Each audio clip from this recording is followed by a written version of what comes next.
What's going on, guys? My name is Jimmy House, and today we're going to talk about how I specifically rehabbed my own knee injury without surgery, without peptides, without steroids, without stem cells, to get back to deadlifting 800 pounds, to training with New Wave, the best jiu-jitsu team in the world, how I did that, what happened, and everything in between. So as the clip plays here above, you'll see that a very unfortunate training accident occurred between myself and one of my best friends back home. I'm going to start off by saying he's one of the most safest, well-controlled training partners I've ever had, and that was a complete accident, and I don't regret a second ever training with him, so let's get that out of the way. But acknowledging that accidents happen in the sport and things like that just happen as two very high-level guys come together and training intensely, you know, that's one of the possibilities. So basically what happened there, I had a full PCL tear based on the MRI, partial ACL tear, 3 partial MCL tears, so my MCL tore in 3 separate places, and then I also somehow fractured my femur. Now, not to the extent that I'm like walking like with my ankle poking out sideways like that, but to the extent that like something happened in there as we landed. So you see us coming in, the knee comes in here this way. That's where I felt like 1 or 2 kind of like pops or tears occur. And then as we landed, basically like in this position, he landed like this on my knee, and then obviously my body weight coming down. So that's about 270 pounds of his own weight, the momentum of my body weight, and then from standing to the floor, that's essentially how I hurt my knee. So the first thought was, that was it. That was the knee injury that everyone talks about. Like, I'm done. Like, I'm going to have to get surgery, and God knows what's going to happen after the surgery occurs. From my experience, I've seen 2 really bad knee injuries, and in both cases, as soon as the person tried to stand up and put weight on it themselves, it immediately buckled and they couldn't support themselves. So, acknowledging that my friend, that's this 275-pound beast, launched himself into my knee and we both collapsed on it, I thought for sure, like, there's no way I'm getting up from this. There's no way that I'm not going to need surgery. But he stands me up and he's like, all right, okay, I'm going to take pressure off your hands now. And on both feet, somehow I wasn't collapsing. And then I was like, that's interesting. So then I went one leg and I was able to somehow support myself with one leg even immediately after the injury. So like, okay, well, that's a good sign. So after I kind of cleaned myself up a bit and then my friend drove me home, I willed myself to get up the stairs all by myself somehow.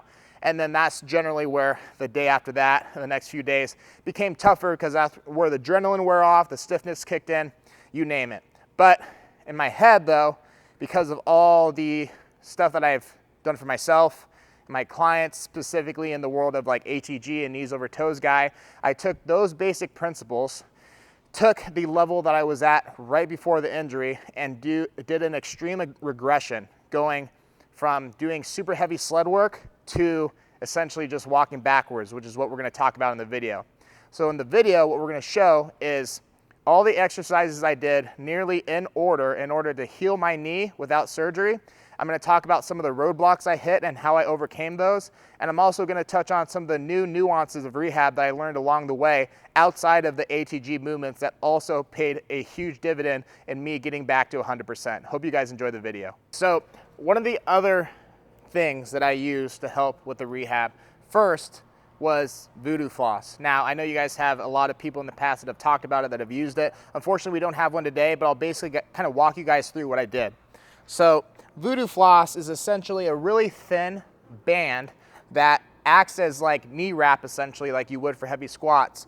But it's thin enough to allow movement, but it's tight enough to encourage blood flow to the area and also support the area so that you can get more range of motion than you could had it not been on. So for example, some of the other things that I did in the rehab journey that I can't necessarily show you right now was I would wrap myself with the voodoo floss, and I would start with simple quad extensions as well as laying flat on the ground, and envision voodoo floss on my leg here, but basic hamstring curls here from the ground. Those are 2 of the basic ones that I did. Another thing that I did was utilizing a hot tub or a swimming pool. And because the water naturally kind of takes off some of your weight, the voodoo floss naturally allowed me to squat pretty deep in the pool, and also kind of helped reintroduce ranges of motion and get blood flow to the area without much risk of injury. So I would get in a hot tub and I would do like a regressed HED split squat, or I would get in a hot tub and do like squats like so, or I would even get in the hot tub and just do flutter kicks until my quads burned, right? And that's kind of the cool thing about the rehab stuff is, for one, I'm no knee expert at all. I'm not a doctor, I'm not a therapist, I'm not any of those things, but I did build a lot of experience trying different things that I felt helped me. And so the main principle that you'll gather from all of this is movement is all healing. And so if you can incorporate movement, it almost doesn't necessarily matter how you're doing so, as long as you're progressing it properly and acknowledging where the knee is lacking. So for example, when I go on to this stuff over here, my main issue by the first month was that I still couldn't fully extend my leg. I was able to bend my leg a little bit more after time, but this was about as much as I could actually extend my leg. I couldn't get it to here just yet. So that's where a lot of the banded exercises that I learned from my friend Luke Lewis helped, especially this TKE squat that I'll show you here. The idea behind this is that you're using the band as a form of feedback to give your knee to allow it to actually push against something into extension. So this was one of the ones I hammered really heavy off the get-go that allowed that extension to return to my normal ability. So the premise here is I'm letting my heel come up, I'm starting on my toes, and using an appropriate band difficulty, I'm basically just slamming my heel down and thinking about flexing my quad really hard. If I need to make it harder, I might step back a little bit more. The more I can let it pull my knee forward, naturally a little bit more range of motion, but I'm just slamming my heel down and contracting my quad, holding at the top. And that hold is what really kind of helped unlock that extension again. Again, when you get to a point where your body says stop and you slowly are like, hey, it's okay, you gotta communicate to your body. It sounds kind of weird, but you gotta say, hey, like this is okay, like we're safe here again. The main reason, besides the obvious of injury, why your body would prevent you from getting into a split or keeping straight legs on a deadlift or whatever the case may be, is really, it's your body's signal of telling you that you're not prepared or able to get into this range of motion. But considering at one point in time before the injury, I was able to do a complete knee bend just like so, I know I can do it, but I gotta reintroduce the idea to my body that it's okay and we can work to get back to normal over time. If you choose to not do that at all, that's when the recovery process can be a lot longer and maybe surgery might be required at some point. But it's important to be very proactive from the get-go and start nailing these things and give your body reasons to get better. That's the most important thing. Another thing that I did was what's called a Spanish squat, where you put your knees inside of the band and basically just use the band to counterbalance a little bit. This kind of is similar to the aspect that you get squatting in a pool, but this helps take some weight off and lets you get a little bit lower than you could without it. Let's say without the band, I could probably squat to about right here. With the band, I was able to get to about right here. And then you're just doing timed holds from this position. One aspect of knee training that ATG doesn't cover as much is the isometric strength and how to build the strength back in your tendons and ligaments through just holding positions. That's the element that I really appreciated learning from Luke. Another thing is taking, say, like the first half of an ATG split squat, but now just holding a position to where pretty much 99% of your weight's on your lead leg. You're doing a knee over toe shin angle here, and you're just holding this position. And you can see, even though my knee's healed again, this is hard. This causes me to shake. That's where this pull comes into play. So you can use the pull as much or as little as you want. The goal over time would be to really only use this for balance. So I'll start to let go of the pull at a certain point and just focus on building my isometric strength right here. And naturally, even though the other knee's okay, it's always smart to evenly work both legs as well. And that's the biggest thing that I came to appreciate in my process was I went into it understanding the principles of knees over toes and ATG. That got me so far, but I was also able to accumulate a lot of knowledge in other realms of rehab, such as stuff like this that he does with a lot of his athletes, Luke, and that also helped me progress a lot farther. So now let's get into the last few roadblocks that I hit before I got to the point to where I could fully lift heavy again and fully do jiu-jitsu again. So initially, when I first had the injury, I had to wear a brace, otherwise it was a little bit too, not unstable, but just very weak. And I could feel the muscles on my legs really start to wear out way faster than normal. So I wore a brace, and I remember going to the gym the day after it happened. And again, you know, Ben Patrick talks about, regardless of what level you're at, most everybody can probably walk backwards to some degree. You know, he takes elderly women and has them walk backwards, and that progresses to like a backward sled. So in my case, after just occurring the knee injury, my ability level was that of a very elderly person, or elderly woman, not to discriminate against gender here. But my thought was, okay, we got an uphill turf, I'm limping, so we're just gonna start like this, and this is about what it looked like. Now, after doing that for a couple days, the next progression was, initially I started with the brace, but this time, take the brace off. I'm still limping, but I progressed because I took the brace off, so I'm having a little bit more weight on that leg. That naturally progressed to a sled without weight, which was probably no more than like maybe 10, 15 pounds or so.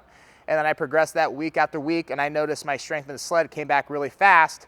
And what the sled did, it didn't necessarily heal my entire knee injury, but it rebuilt the foundation that's needed to do the other exercises that are gonna be beneficial in rehabbing your knee. For example, at a certain point, I gotta be able to do, we'll talk about it, an ATG split squat, right, without restriction, or I gotta be able to squat down all the way to this level without restriction. But I can't get to that point unless, again, we build that foundation of strength, conditioning, you name it, with something like a sled. Repetitive steps, having light impact, but enough impact to encourage a stimulus that helps rehab, gets blood flow to the area, strengthens the muscles surrounding the knee. So now, if you take a sled, just like I'm gonna do right here, and progress that, just like Ben Patrick talks about, you can do this in a bunch of different ways. My personal favorite is to have a strap similar to this that you can kind of trust fall into. And from here, you don't really have to think about too much. The main cues I think about are, again, leaning into the strap, keeping the majority of my tension on my big toe. That's gonna activate the quad a little bit better. Specifically, we get into technical jargon here. This is the teardrop of the quad, as most people know. The specific term, the VMO, or the vastus medialis oblique. And so this is gonna be the muscle that we're trying to strengthen and condition in order to increase athleticism, build knee durability, stuff like that. So a lot of times when beginners do something like this, they'll take their steps back. A lot of times I see their knees kind of abduct a little bit, turn out. And it's not that this wouldn't be beneficial, but we could increase the quality of rep a little bit if we had a slight adduction or internal rotation of the hip that keeps the majority of the tension on the big toe, which then gives a little bit more of a stimulus for this part of the quad. So whenever I'm teaching people this, I'm teaching knees in, pressure on the big toe, and push off the big toe, generally into extension, and then just build some momentum. So as you see each rep, I'm going into extension of the knee as I'm pushing and pushing and pushing. And think about each step as a rep. The way I progress these, obviously with weight, sets, I also generally go by time or distance. So if you have a quantifiable way to measure how far you're dragging a sled, that's a great way. Or if you don't, just measure yourself by time, sets of 15 seconds, 20 seconds. Being able to pull heavy weight for 30 seconds or more at the time without your quads cramping up is a pretty rare ability that most people don't have, and it probably signifies that you have a pretty good starting point in regards to your knee ability. So now, as we move on to the next exercise in the knees over toe program that I feel like covered the most ground for me, we have the Nordic curl. And for a quad focus exercise, the ATG split squat and a heel elevated goblet squat was my two favorites. But in regards to the hamstrings, Nordic curl was my favorite, but you'll probably see, we'll link it here somewhere, Nsima, Josh Sutledge, and I did a full Nordic curl tutorial video, and that's definitely something that I would check out in regards to the third ATG exercise that I really feel like helped me in my progress, specifically in rehabbing the weakness behind my knee where the PCL and ACL tore. That's where the Nordic curl is gonna hit. So the next thing, for the ATG split squat, we have like 3 levels here essentially. The higher you elevate your lead leg, the easier it is. The lower you get to the ground, the harder it is. The reason why at first it's beneficial for me to elevate my lead leg with the injury, lack of range of motion and lack of strength in a in-range position, is because elevating my lead leg naturally distributes more of my weight on my back leg, which means I'm becoming less of my own body weight towards the end of this rep here, right? And so me just working this range of motion, even though it's not the entirety of my body weight, will promote progress and promote growth. As soon as I get to the point to where I can maintain a straight back leg and close off the distance between my hamstring and my calf, which is either done by sending your knee far forward over your toe while keeping your heel down, or letting your knee come forward like so to get that closure. And that type of tension that you feel at the very bottom here, like this, where there's a lot of pressure and stress on the knee. In a controlled environment, that's essentially what you kind of want to introduce yourself to slowly over time, because that's a stimulus that really gives your knee a reason to heal. If you get more so into technical jargon again, when you go into deep ranges of motion like that and the joint is under a certain level of stress, that's essentially the type of stimulus that's needed to send what's called synovial fluid to the joint, which essentially is the type of fluid that sends like the nutrients and whatnot that's needed to not only make you stronger in your muscles, but to also help heal and strengthen ligaments and tendons over time. So that's a key point, and you'll see that same point applied with a lot of different exercises. Naturally, as I get past that level, I move down, boom, and then eventually I'm at the point to where I can do all the way to the ground with a straight back leg, and if I want to close off this space, then I roll up on my toe a little bit and push back up to a starting position. You can start to weigh that over time, but that's the idea. Now, one bilateral movement that we can do, because that would be considered more unilateral per leg, is this heel elevated goblet squat, which at the beginning I had to progress first with range of motion, then by just doing body weight, and then adding weight in over time. So for example, at the beginning, with minimal forward knee travel, I could squat decently low, like probably about like this low. But the more I send my knee far forward, naturally the more pressure's on my knee. So if I went to a slant board like this, and I try to squat just as low, normally I would stop about like right here. And that would be the roadblock that I had to overcome. So when you run into situations like that, where you find your body is refusing to let you in a deeper range of motion, my best advice is to treat it as if it was like a stretch and accumulate time in the deepest position that you can get into possible without pain. So for me, let's say this is like week 2 or 3, I'm doing a heel elevated goblet squat, and this is as far as I can go, right? I send my knees forward, and then my knees like, nope, nothing past this. So then it's a matter of accumulating time in this position. Week after week, maybe week 5, week 6, you see I'm getting like here, oh, we're getting some progress. My hamstring's finally touching my calf. This is good. Eventually, we get to the point all the way to where I can sit comfortably on my calves, now in a full range squat position with my knees sending forward like so. And then we just progress that with a weight, whether it's a barbell, dumbbell, this bell, grippo bell, and it's the same thing with the weight in front. We get a little bit more weight on the quads, and now we're able to not only work that range of motion, but redevelop the strength that was lost through the injury by doing this elevated like so. I also talked about one time where you can actually make this a segmented squat. So depending upon your ankle mobility, you may find that even though your heels are elevated, you might be able to only go down this much because like your ankle mobility currently stops you. So outside of working on your ankle mobility to improve on that, you can segment it. So go down as far as you can without your heels lifting, hold, and then if you need to, let your heels come up and chill down here to get even more closure and flexion on the knee and rebuild. Those are the 2 main knees over toes exercises that I did to help rebuild the strength in my knee, including the Nordic curl, again with the video that I talked about earlier.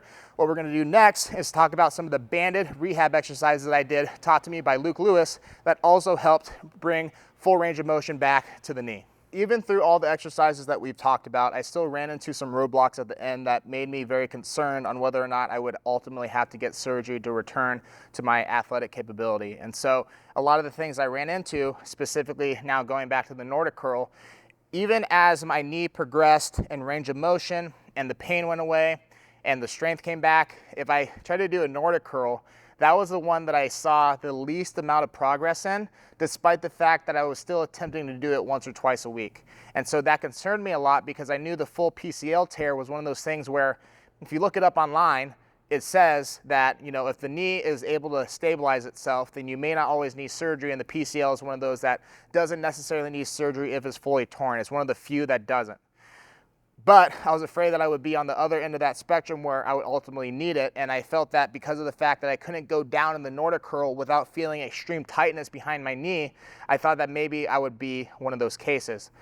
But then something as simple as acknowledging, wow, I had a traumatic knee injury. There's probably a fair amount of scar tissue that built up in the area.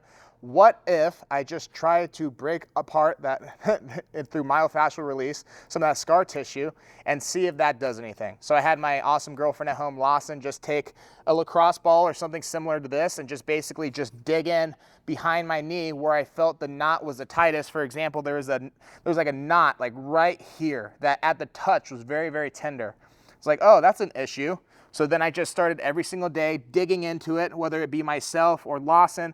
In fact, Mark showed me this the other day, which I found to be really cool, taking something that's cushiony, like an ab wheel handle, putting it between your knee like so, and putting pressure on it at your own will, and just kind of digging into the area with your own body weight. I noticed that also helped a lot with getting blood flow to the area too. I almost wish I knew about that earlier.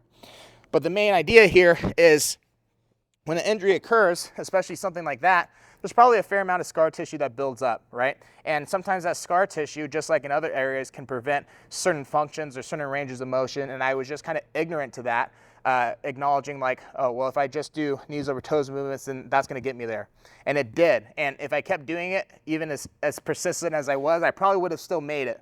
But I noticed a huge boost in progress when I actually just started digging into my knee. And it wasn't just behind, I also dug into the side.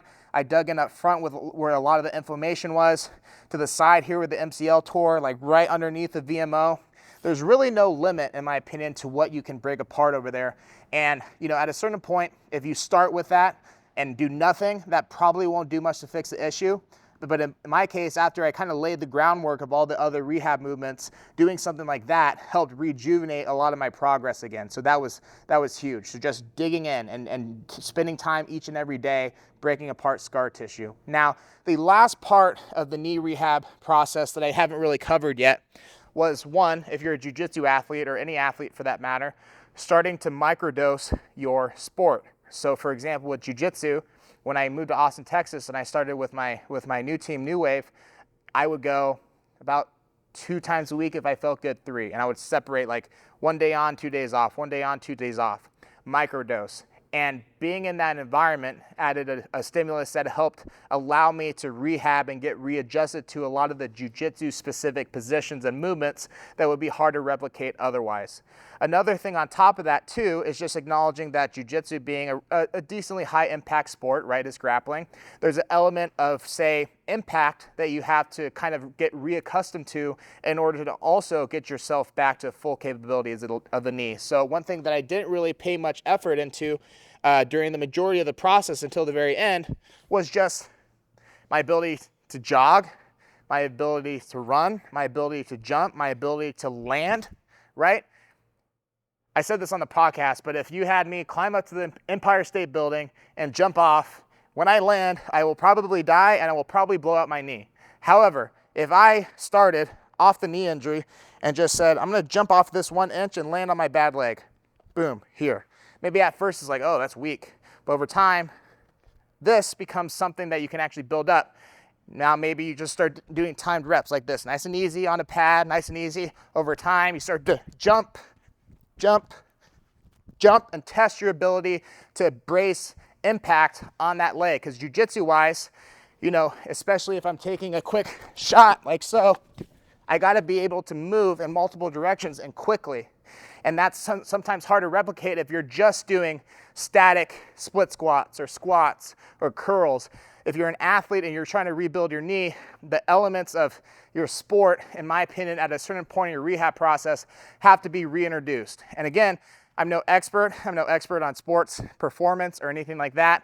But in general, common sense tells me if I want to be able to take impact, I should probably reintroduce impact at some point. Because, for example, I could squat into the 400s again well before I could sprint or well before I could jump, because it's 2 different things. Stabilizing 400 without moving my feet is one thing, but now taking my body weight and jumping and landing and being able to do this as a whole other thing, right?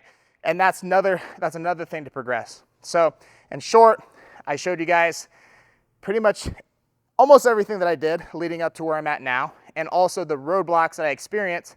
And I hope this helps give you guys a general blueprint to start with, as well as some things to kind of expect along the way, to not freak out, not necessarily resort to surgery right away if you don't need it. Give yourself the chance to experience a lot of these different rehab modalities and see if they work as well for you as they did for me. I hope this helps, guys. If you guys want to see more about my rehab process or my jiu-jitsu or my lifting, you guys can check me out on Instagram at jhouse182 or on YouTube at Jimmy House. Thank you, guys.